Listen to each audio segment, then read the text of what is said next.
అందరికీ నమస్కారం. ఈరోజు మనం డిస్ఫేజియా గురించి మాట్లాడుకుందాం.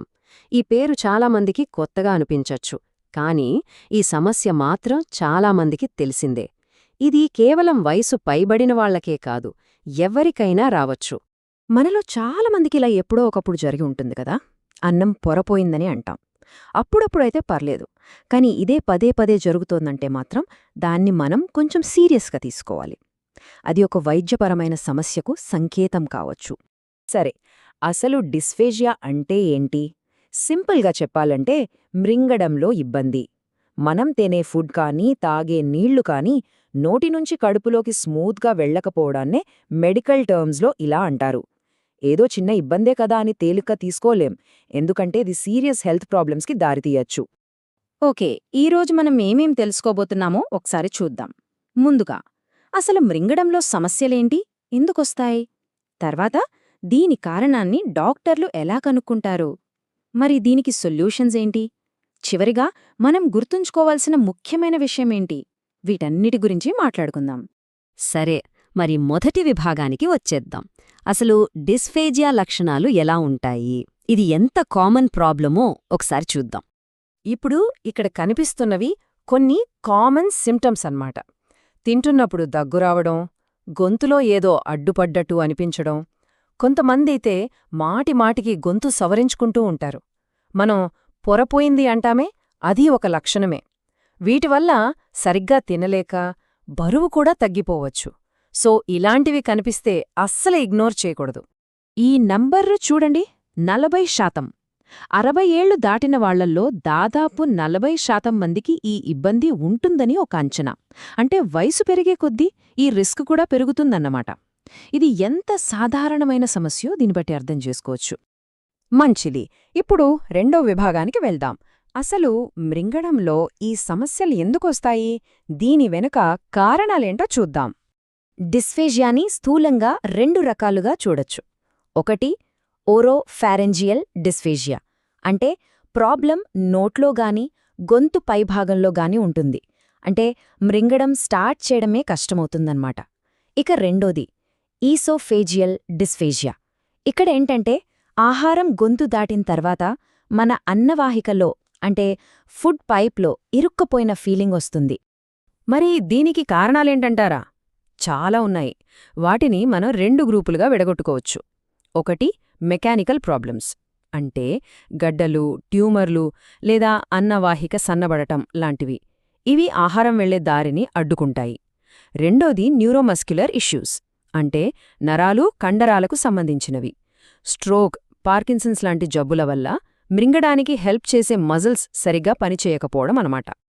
అయితే ఈ సమస్యకు అసలు కారణం ఏంటో డాక్టర్లు ఎలా కనుక్కుంటారు? దాని గురించి ఇప్పుడు 3వ విభాగంలో తెలుసుకుందాం. కంగారు పడాల్సిన పనిలేదు, దీనికి కొన్ని స్పష్టమైన నిర్ధారణ పద్ధతులు ఉన్నాయి. సాధారణంగా డాక్టర్లు ఒక పద్ధతి ప్రకారం స్టెప్ బై స్టెప్ వెళ్తారు. ఫస్ట్ పేషెంట్ హిస్టరీ అంతా అడిగి తెలుసుకుంటారు. ఏమేం లక్షణాలున్నాయి, ఎప్పటినుంచి ఉన్నాయి, ఇలా. తర్వాత ఒక ఫిజికల్ ఎగ్జామినేషన్ చేస్తారు. అప్పటికీ క్లారిటీ రాకపోతే కొన్ని సింపుల్ టెస్టులు చేసి ఆ తర్వాతే అవసరాన్ని బట్టి అడ్వాన్స్డ్ టెస్టులకు వెళ్తారు. ఈ ప్రాబ్లంని నిర్ధారించడానికి 2 చాలా ఇంపార్టెంట్ టెస్టులున్నాయి. ఒకటి విఎఫ్ఎస్. సింపుల్గా చెప్పాలంటే ఇది ఒక ఎక్స్రే వీడియో. బేరియం కలిపిన ఫుడ్ తింటున్నప్పుడు వీడియో తీసి ఫుడ్ ఎలా లోపలికి వెళ్తుందో చూస్తారన్నమాట. ఇక రెండోది ఫీజ్. ఇందులో ముక్కు ద్వారా ఒక చిన్న కెమెరాని పంపి మనం మ్రింగుతున్నప్పుడు గొంతు లోపల ఏం జరుగుతుందో డైరెక్ట్గా చూస్తారు. ఓకే, ప్రాబ్లంని గుర్తించారు, మరి నెక్స్ట్ ఏంటి, దాన్ని ఎలా మేనేజ్ చేయాలి? 4వ విభాగంలో దీనికి సంబంధించిన కొన్ని ప్రాక్టికల్ స్ట్రాటజీస్ గురించి మాట్లాడుకుందాం. డిస్ఫేజియా మేనేజ్మెంట్లో అన్నిటికన్నా ముఖ్యమైనది ఆహారంలో మార్పులు, అంటే ఫుడ్ టెక్స్చర్ని, లిక్విడ్స్ చిక్కదనాన్ని మార్చడం. ఇలా చేయడం వల్ల అవి సేఫ్గా, ఈజీగా గొంతులోకి వెళతాయి. ముఖ్యంగా ఫుడ్ పొరపోయి లంగ్స్లోకి వెళ్లే ప్రమాదం తగ్గుతుంది. ఈ ఆహారంలో మార్పుల కోసం ప్రపంచవ్యాప్తంగా ఒక స్టాండర్డ్ ఫ్రేమ్వర్క్ను ఫాలో అవుతారు. దాని పేరే IDTSI, అంటే international dysphagia diet standardization initiative. దీనివల్ల ఏంటంటే పేషెంట్ ప్రపంచంలో ఎక్కడున్నా వాళ్లకు ఒకే రకమైన సురక్షితమైన ఆహారం అందుతుంది. ఉదాహరణకు లెవెల్ 4 చూద్దాం. ప్యూరేడ్ అంటే ఫుడ్లో అసలు గడ్డలే ఉండవు, అచ్చం పుడింగ్లాగా చాలా స్మూత్గా ఉంటుందన్నమాట. దీన్ని నమలాల్సిన పనే లేదు. సో నమలడం కష్టంగా ఉన్నవాళ్లకి ఇది చాలా సేఫ్. ఇది స్పూన్ మీద నిలబడటం వల్ల గొంతులోకి మెల్లగా జారుతుంది.